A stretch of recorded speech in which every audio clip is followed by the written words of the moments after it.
Semaine 4, jour 2.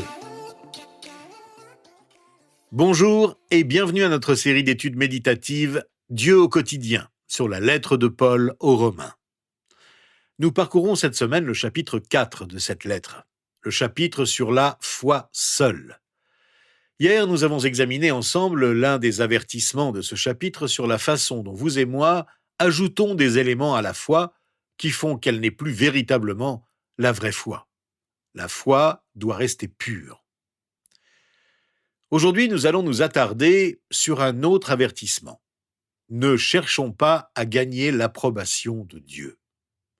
Lorsque nous ajoutons cet élément à la foi, elle devient d'une manière ou d'une autre notre foi plutôt que celle que Dieu nous donne. En poursuivant notre lecture de Romains 4, en particulier les versets 9 à 12, nous examinerons aussi un autre élément qui nuit à la foi que Dieu nous donne, celui qui consiste à confondre rituel et engagement. Nous lisons aux versets 9 et 10 « Ce bonheur n'est-il que pour les circoncis, ou bien est-il également pour les incirconcis ?» En effet, nous disons que la foi d'Abraham lui a été comptée comme justice. Quand donc a-t-elle été portée à son compte ? Était-ce après ou avant sa circoncision ? Ce n'était pas après sa circoncision, mais bien alors qu'il était incirconcis. La circoncision dont Paul parle est un rituel, une cérémonie qui accompagnait la foi d'Abraham, qui marquait sa foi, qui disait quelque chose sur sa foi. Abraham portait dans son corps un signe de son appartenance à Dieu. Il est donc important de rappeler, et nous allons le voir en parcourant ces versets, qu'un rituel, une cérémonie sans engagement n'a aucun sens. On imagine mal une cérémonie de mariage au cours de laquelle le couple dirait devant tous les invités « En fait, nous ne savons pas vraiment si nous voulons nous marier, nous n'y avons pas beaucoup réfléchi. » Cette cérémonie n'aurait aucun sens. Une cérémonie sans engagement n'a pas de sens. Et si elle a un sens, il faut veiller à ce qu'elle ne remplace pas l'engagement. Une cérémonie peut avoir un sens, mais qu'est-ce qui lui donne vraiment un sens ? C'est l'une des questions les plus importantes de notre vie chrétienne, car si nous nous trompons, notre vie chrétienne ne pourra pas s'épanouir comme elle le devrait.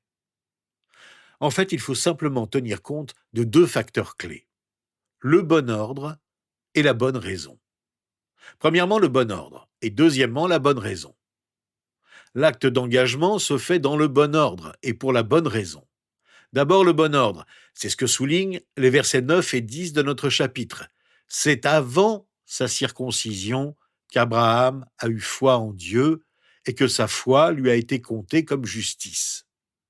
À l'époque de Paul, beaucoup de Juifs convertis pensaient que les non-Juifs devaient être circoncis avant de pouvoir devenir chrétiens.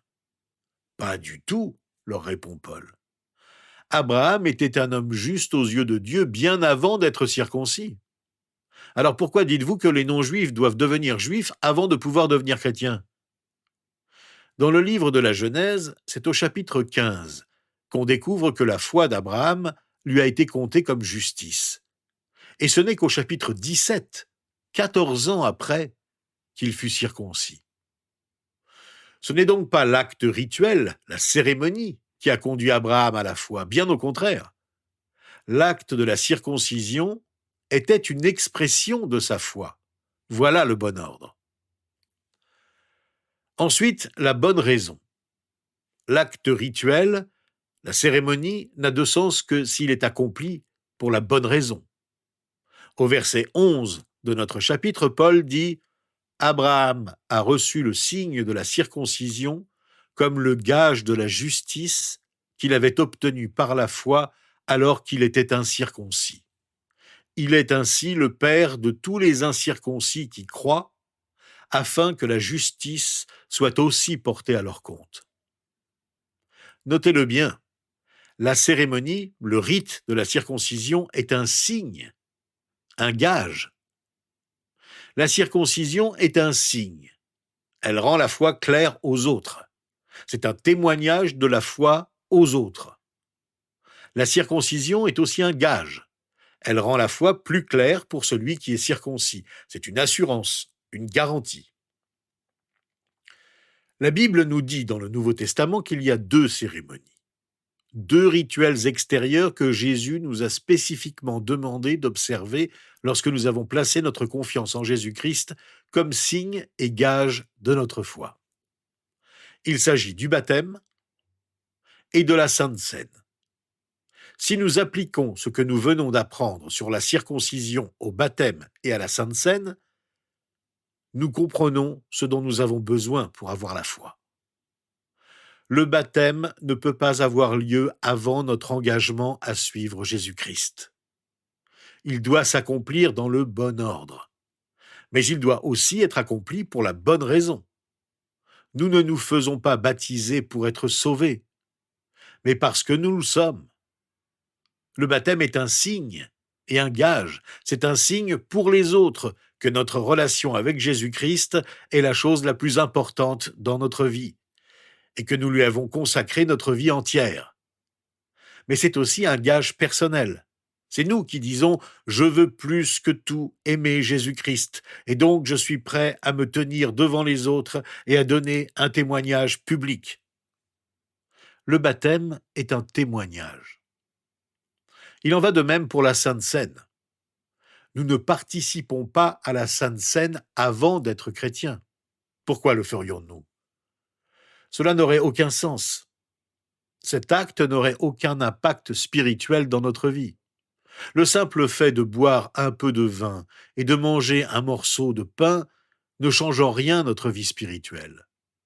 Cette cérémonie n'a de sens qu'après être devenus croyants. C'est lorsque nous avons accepté la signification du sang du Christ, qui est signifié par le vin, et celle du corps du Christ, qui est signifié par le pain, que la Sainte Seine prend tout son sens. Le baptême et la Sainte Seine sont deux cérémonies. Certains les appellent des rituels ou des sacrements, que vous et moi pratiquons aujourd'hui parce que Jésus nous l'a demandé. Mais cela doit être dans le bon ordre, et cela doit être pour la bonne raison. L'apôtre Paul ajoute ceci aux versets 11 et 12 de notre chapitre. « Abraham est ainsi le père de tous les incirconcis qui croient, afin que la justice soit aussi portée à leur compte. Il est aussi le père des circoncis, qui ne se contentent pas d'être circoncis, mais qui marchent aussi sur les traces de la foi de notre ancêtre Abraham quand il était encore incirconcis. » L'idée qu'une cérémonie vous rende en quelque sorte meilleur spirituellement que n'importe qui d'autre ne se trouve nulle part dans la Bible. C'est pourquoi Paul dit ici « peu importe que vous soyez juif ou non, c'est la foi qui fait la différence. » Ce n'est sûrement pas la cérémonie qui fait la différence. Il arrive que dans beaucoup de nos cérémonies, même spirituelles, on exalte une personne au-dessus d'une autre. On a le sentiment qu'une personne est plus importante que l'autre, ou qu'un groupe est plus important, ou plus proche de Dieu que l'autre. Mais ce n'est pas du tout le but d'une cérémonie spirituelle. Le but du baptême, de la Sainte Seine, du culte chrétien dans son ensemble, n'est pas de mettre en avant l'un ou l'autre des fidèles, mais bien au contraire, d'exalter Dieu au-dessus de nous tous, car c'est lui qui a la première place dans notre vie intérieure et dans celle des autres chrétiens. Les chrétiens baptisés communient en se rappelant la mort de Jésus-Christ lorsqu'ils partagent le repas du Seigneur, la Sainte Seine, en sachant qu'Abraham est leur père dans la foi, qu'il soit circoncis ou non. Abraham est notre père spirituel, comme le souligne Paul dans notre passage. Nous allons en reparler tout au long de nos méditations cette semaine. Je veux simplement pour l'instant souligner que nous avons tous un héritage spirituel extraordinaire. Beaucoup d'entre nous souhaiteraient avoir un meilleur héritage spirituel autour d'eux. Ils ont grandi dans un foyer où l'on ne parlait pas beaucoup de Dieu. Ils ont grandi dans un foyer où la Bible ne faisait pas vraiment partie des discussions. Ils ne priaient pas en famille. Et ils regardaient avec tristesse la façon dont ils avaient été élevés et souhaitaient simplement posséder l'héritage spirituel d'autres chrétiens. Notre passage nous rappelle qu'en fait, nous avons tous un héritage spirituel profond et riche. Abraham, le père de notre foi, est aussi notre modèle de foi. Mais il n'est pas le seul exemple. La Bible contient de très nombreux témoignages d'hommes et de femmes qui ont mis toute leur confiance en Dieu. Et aujourd'hui encore, des millions de chrétiens vivent avec pour modèle de foi Abraham, grâce à l'œuvre de Jésus-Christ dans leur vie. Ce modèle de foi, c'est celui de la foi seule. Si je veux avoir la foi, ce doit être la foi seule. Ce ne peut pas être une foi plus. Je ne peux pas non plus confondre cérémonie et engagement, mais je dois utiliser tout ce que j'ai dans mon cœur, tout ce que j'ai dans ma vie, pour exprimer ma foi en Jésus-Christ avec tout ce que je suis. Faisons-le maintenant, et prenons un instant pour parler à Dieu ensemble. En ce moment de prière, voudriez-vous remercier Jésus pour votre baptême et ce qu'il signifie ? Cela fait peut-être longtemps que vous avez été baptisé. Dites-lui simplement « Jésus-Christ, merci de m'avoir donné l'occasion de dire un jour devant les autres que je crois en toi.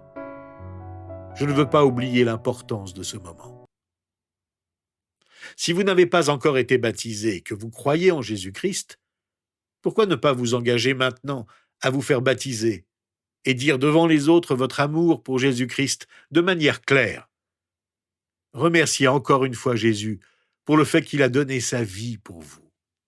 Son corps a été donné sur la croix. Son sang a été versé sur la croix.